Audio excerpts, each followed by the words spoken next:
Good evening, everybody. Welcome to Addington Raceway in Christchurch for coverage of the 1985 Pan Am Mile, a race that has a stake of only $20,000, but over the last few years has provided some dramatic highlights. And with the field that has been attracted for tonight's event, it surely promises to be a real thriller. It features one horse. His name is Roydon Glen. He went out last week in the Max Harvey Auckland Trotting Club, and he won it very, very well. But tonight he has an obstacle in his path because he has drawn the notorious number 5 slot on the front row of the barrier. And they tell me down here in Addington it's like suicide when you're in that position, and very few horses can win. We'll see tonight. Well, John May has joined me. John, what is the situation with that number 5? Is it tough? Well, it is really, Philip. There are 6 horses off the front row. The problem is that the start for the race is right on the bend into the straight, so anything that's drawn out at 5 or 6 is going to be kept wide by the horses on the inside. Now, that's fine, but you've got to go maybe 250, 300 metres before you can press on and get to the front. And the difficulty then is, can you produce that spurt again at the end of a tough run mile? It's got to be a super horse to do that. Can he do that then? I think so. I have a reservation. It's difficult to run over a mile against top company. He hasn't done it before, but if he does everything right, I think he's just so good that he can make 2 runs and win the race. John May offering some comments and more from John later on this evening. Well, the horses are about to make their way out onto the track, but earlier tonight we saw quite an important race. Important for the trotters that are on their way to the Inter-Dominion Championships in Melbourne, which is of course being staged as from next Saturday. The race featured the gun horse Sir Castleton and Zeebeck, who is also going to Melbourne. Sir Castleton started a hot favourite in the race. Let's see what happened with commentator Roydon Glen. Away now. And look at the beginning of Tussle's begun brilliantly again from the second row. A few stragglers up front, and Inflamer went down. Tussle ran into it, so did Stormy Morn and Sir Castleton. All struck the horse that was driverless, and Robin Geddes gets back into the sulky on Inflamer and is on the journey again, but must have lost about 80 metres. Now they're racing in about 3 divisions at the moment. McQueen is shot out to the lead. He's out by 3 lengths over Rona's Pride, followed by Zeebeck. About 2 to Stormy Morn and Game Command, then Noble Advice. There's about 10 lengths back to Shylock and Sir Castleton over the outside of it. Stormy Morn was next. It was followed by Tussle, and in behind those to Hard Cash. Lady Sadie's about 50 or 60 metres away. Spangled Pride is further back, and Inflamer was on the journey, but I think they've pulled her out. So they race their way round the bend into the straight now, 1400 to go, and McQueen's the leader. McQueen by about 3 lengths from Rona's Pride. Zeebeck's running third, followed by Game Command, and going up and around them, Trix's Chance, followed by Noble Advice. There's about 7 or 8 lengths back to Sir Castle. He's got the job in front of him, but by gee, he's gathering in the field, and they're not going too fast up front. Shylock back on the inside, followed by Stormy Morn. Tussle was next, then Hard Cash, and about 100 metres to Ladies. 1,000 metres to run, and McQueen leading the way by about 1.5 lengths from Rona's Pride. Up on the outside, Trix's Chances progressing forward. Noble Advice is also getting handy. Zeebeck the rail. There's Sir Castleton. He's going up 3 wide around them. He's right in contention. Game Command in the centre, followed by Stormy Morn. Shylock in behind those, 800 to go. 2 to 3 lengths to Tussle, and 2 to Hard Cash, and a long way back to Lady Sadie. Down the back goes McQueen now. About 650 out from the judge, and neck to the good of Sir Castleton's landed up on the outside. They were followed back on the rails by Rona's Pride, Trix's Chance, out wide to Game Command, Noble Advice, then Zeebeck, followed by Stormy Morn and Shylock, 3 lengths to Tussle, followed by Hard Cash. Round the far turn, 400 to go. McQueen on the inside, Sir Castle on the outside, and Game Command showing up 3 wide. Trix's Chances next, followed by Rona's Pride. Heading the rest, Noble Advice and Zeebeck. Round the bend they come, and Sir Castleton's in front. Into Dominions, here we come, he says. And McQueen down on the inside. They were followed in behind them by Rona's Pride and Game Command and Noble Advice and Trix's Chance and Stormy Morn. But McQueen's fighting back. Sir Castleton over on the outside. McQueen is rallying on the inside, and McQueen is coming away from Sir Castleton to win it. Rona's Pride is third. They were followed home by Trix's Chance. Then Game Command and Noble's Advice. It was followed home by Shylock. Then Zeebeck and wider out to Stormy Morn. Hard Cash is next, followed then by Tussle some distance back, and further back to Lady Sadie and Spangled Pride, and Inflamer was pulled out after she'd gone about 200 metres. Well, McQueen. Now let's have a look at them with about 100 metres to go. McQueen on the inside, the big horse, the little wee fella Sir Castleton on the outside, giving everything.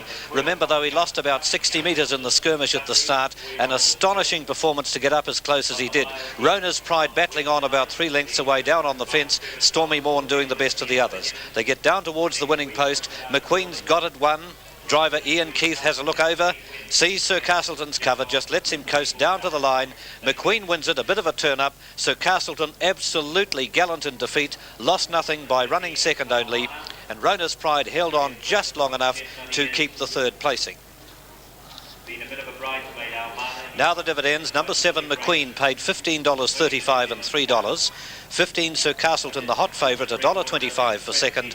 1 Rona's Pride, a thumper for third at $12.25, and the Quinella McQueen Sir Castleton paid $11.30.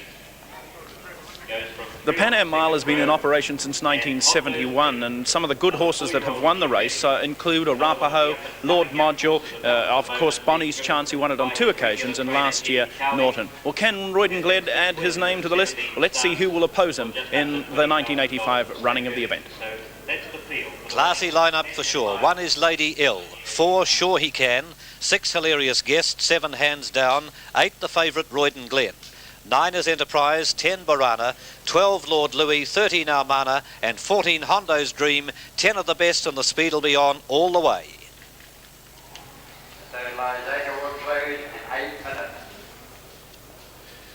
Here is the hot favourite for the event, Roydon Glen. He is at the moment on the tote, offering $1.30 the win, $1.50 the place. And after last week's effort, I really don't think any horse can beat him, John May. Well, what can you say? The best 4-year-old, unquestionably, that we've produced in an awful long time. Some of the old-timers are saying the best since Cardigan Bay. Some are saying better than he was. He's won 10 in a row. He's going for 11 tonight. He's won more money than any other 4-year-old ever raced in the country. He's won 16, the last 10 of them in a row, $313,000. And he's got the job in front of him, but he has everything going for him. He's got class, he's got speed, he's got stamina, and I really think that barring accidents, he must win. Well, let's have a look at what he did do to the field last week in the Auckland Trotting Cup. Here's how they were racing in the latter stages. Past the 800 they go, and Roydon Glen the leader. A length on Camelot, Hilarious Guest. Enterprise still on the 1-1, moving up, Hands Down on the outside. Locked up on the 5th with 600 to go. Cheap Bookie expects on its outside Barana. On the outside of those 2, Spanker on the fence, the Comedy Lad. On its outside, Double Cove. Our man is starting to make a bit of a move. Then Stride and Mighty Me at the 500. Roydon Glen put 2 lengths on Camelot. On the inside to Hilarious Guest. Enterprise is struggling down to the inside. Cheap Bookie expects. Onto the lane comes the hottest favourite in years. Roydon Glen going for his 10th on the end. He's out by 4 lengths at 200. Hilarious Guest is running second. Cheap Bookie expects, and Enterprise is having another go. Almana finishing well down the outside. Roydon Glen is starting to stop a bit. Hilarious Guest second. Comedy Lad coming out well. Wide around to Almana, but Roydon Glen has got the cup one as Hilarious Guest closed on him. Comedy Lad third, then Barana. Cheap Bookie expects Almana. They're followed then by Enterprise, Strident and Spanker on. They're followed by Double Cove on the outside Premiership. Then came Camelot and Mighty Me, and Hands Down it pulled up at the rear. Already a winner of over $313,000, Roydon Glen goes tonight against some of the best horses in New Zealand in his quest to win the Pan Am Mile. Henna is number 4, Sure He Can, an up-and-coming young horse. 25 starts for 4 wins, 3 seconds and 1/3. Stakes of only $15,000. The driver, Ian Cameron. Well, he's the loosest horse in the race, Philip, but he's won those 4 starts out of his won 4 of his last 6 starts, and a real up-and-comer. Slaughtered a pretty useful field on Wednesday night, and not the least of the chances because with the scratchings he comes into number 2. Number 13 is Almana, looking very good at the moment. Colin De Philippi is the trainer. He will also drive the horse, and possibly a little unlucky in last week's effort at Alexandra Park. Oh, absolutely. Off the track in the last 300 metres and stormed home when it was much too late. He's drawn outside but one of the second row, which oddly enough is not a bad mark here at the mile, and he'll be running on when some of the others have got the stitch.